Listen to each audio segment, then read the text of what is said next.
Assalamualaikum warahmatullahi wabarakatuh. Al-Quran diwahyukan kepada Rasulullah SAW sebagai kitab yang sempurna, petunjuk kepada jalan yang lurus. Di dalamnya hanya ada kebenaran hakiki yang mengungkapkan segala hal. Allah Subhanahu wa Ta'ala telah menurunkan Al-Quran sebagai pemutus dalam masalah-masalah yang menimbulkan perselisihan, agar mereka yang beriman mendapat petunjuk dan rahmat.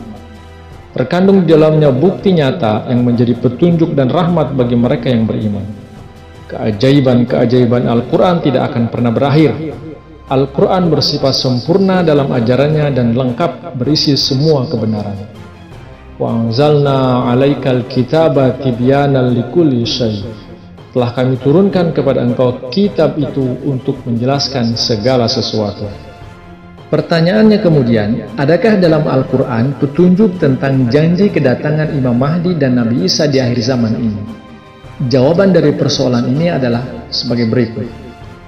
Terdapat satu riwayat yang disampaikan oleh Abu Hurairah radhiyallahu anhu. Katanya, kami sedang duduk-duduk dekat Nabi Shallallahu Alaihi Wasallam ketika surah Jum'ah diturunkan kepada beliau Shallallahu Alaihi Wasallam hingga sampai pada ayat wa akharina minhum lamma yalhaqu bihim wa huwal azizul hakim, dan juga kepada kaum yang lain dari mereka yang belum berhubungan dengan mereka, dan dialah yang maha perkasa lagi maha bijaksana. Karena tidak paham akan maksud dari ayat ini, maka para sahabat pun bertanya kepada baginda Nabi Shallallahu Alaihi Wasallam, siapakah yang dimaksud dalam ayat itu? Rasulullah Shallallahu Alaihi Wasallam tidak menjawab pertanyaan mereka. Kembali para sahabat bertanya, namun Rasulullah tidak juga memberikan jawaban, sehingga untuk kali ketiga mereka bertanya tentang makna ayat itu.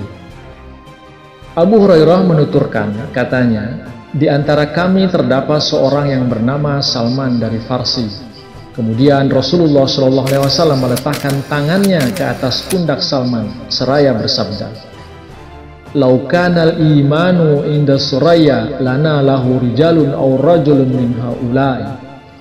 Jika iman telah terbang ke bintang Suraya, beberapa orang laki-laki atau seorang laki-laki dari antara orang ini, asal Persia, akan membawanya kembali. Hadis riwayat Bukhari.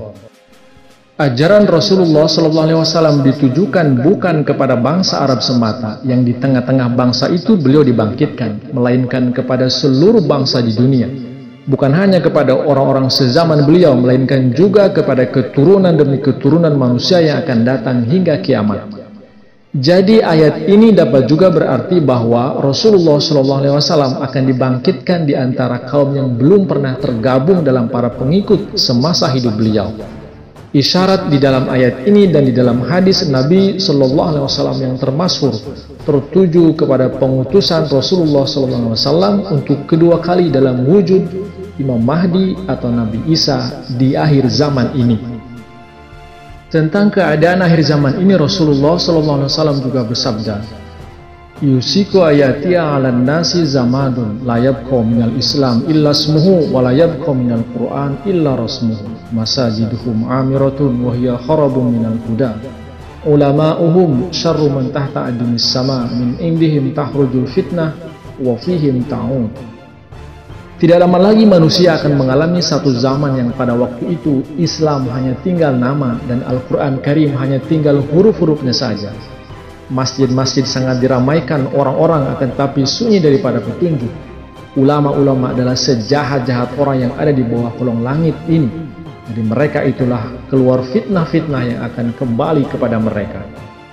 Pada akhir zaman, Al-Quran akan diambil kembali dari dunia dan pengetahuan yang dikandungnya tidak dikenal lagi serta kebodohan akan merebak di mana-mana sehingga kelembutan serta hasrat keimanan akan meninggalkan hati manusia. Hadis ini jelas menyatakan bahwa ketika kebodohan dan kefasikan serta kedurhakaan telah merata di seluruh dunia, di mana keimanan murni menjadi suatu hal yang sedemikian langka sehingga seolah-olah telah ditarik ke langit, ditambah lagi ajaran Al-Quran telah ditinggalkan manusia, sepertinya telah diambil kembali oleh Allah yang Maha Kuasa. Maka pada masa itu seorang keturunan bangsa Parsi atau Persia akan mengambil kembali keimanan tersebut dari langit dan membawanya turun kembali ke dunia. Kemudian dalam ayat lain Allah Subhanahu wa taala berfirman, "Wa idza waqa'al qawlu 'alaihim akhrajna lahum dabatan minal ardi tukallimuhum anna an-nasa kanu bi ayatina la yuqinun." Dan apabila keputusan ditetapkan terhadap mereka, kami akan mengeluarkan bagi mereka dabah dari bumi yang akan melukai mereka, disebabkan manusia tidak yakin atas tanda-tanda kami. Kata dabbah bisa digunakan pada berbagai jenis hewan, dari yang paling kecil sampai yang paling besar yang bergerak di muka bumi dengan mekanisme lokomosi, yaitu yang bergerak menggunakan sistem otot dan rangka. Amat penting memahami signifikasi nubuatan ini yang membawa pesan yang amat kuat buat manusia di zaman ini. Banyak sudah cendekiawan muslim dan penafsir Al-Quran di masa lalu yang mengaitkan nubuatan tersebut dengan zaman ketika sosok Imam Mahdi dan Al-Masih yang dijanjikan akan muncul. Allamah Ismail Haqqi yang wafat tahun 1137 Hijriah mengomentari ayat tadi dalam kitab Ruhul Bayan menulis bahwa sosok Imam Mahdi akan datang. Setelah itu akan muncul Dajjal yang diikuti oleh Masih yang dijanjikan. Dalam masa inilah dabbah akan muncul dan setelah itu matahari akan muncul dari barat. Kemudian Mullah Fatullah Hasani yang wafat tahun 988 Hijriah dalam tafsirnya di kitab Minhajus Shadiqin telah berkomentar sebagai berikut. Sejalan dengan pendapat beberapa kawan kami, ayat ini yang berkenaan dengan kemunculan dabbah menunjuk kepada saat datangnya penguasa kewenangan ilahi yang adalah Imam Mahdi alaihissalam atau Nabi Isa alaihissalam di akhir zaman ini. Wallahu a'lam bishawab. Terima kasih. Wassalamualaikum warahmatullahi wabarakatuh.